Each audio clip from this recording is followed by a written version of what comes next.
that existence, the physical universe, is basically playful. There is no necessity for it whatsoever. It isn't going anywhere. That is to say, it doesn't have some destination that it ought to arrive at. But that it is best understood by analogy with music. Because music, as an art form, is essentially playful. We say you play the piano. You don't work the piano. Why?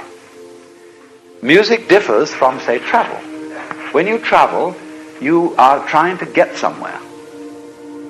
And of course, we, because being a very compulsive and purposive culture, are busy getting everywhere faster and faster and faster till we eliminate the distance between places.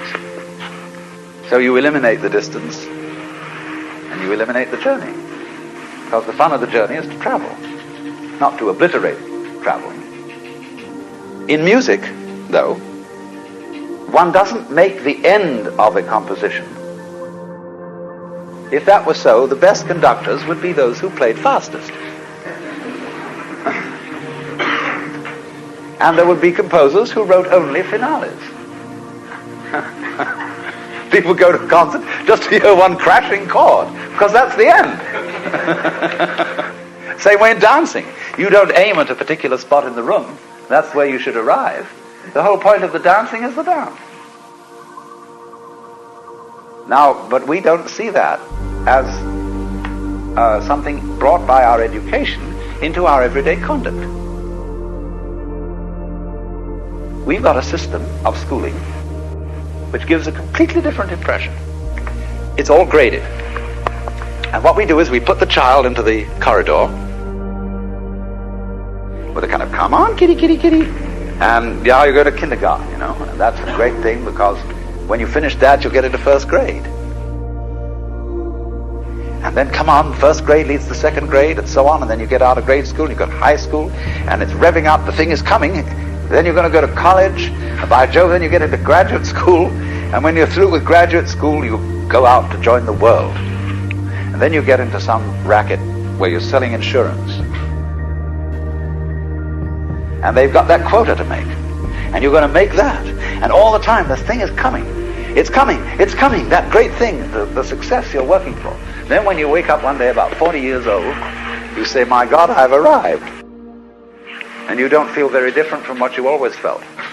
And there's a slight letdown because you feel there's a hoax. And there was a hoax.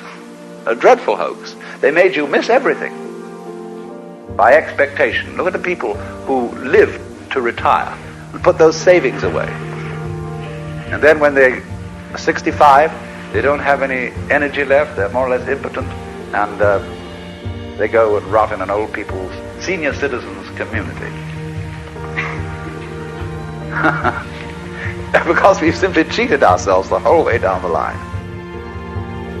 We thought of life by analogy with a journey, with a pilgrimage, which had a serious purpose at the end, and the thing was to get to that end, success or whatever it is, or maybe heaven after you're dead. But we missed the point the whole way along. It was a musical thing, and you were supposed to sing or to dance while the music was being played.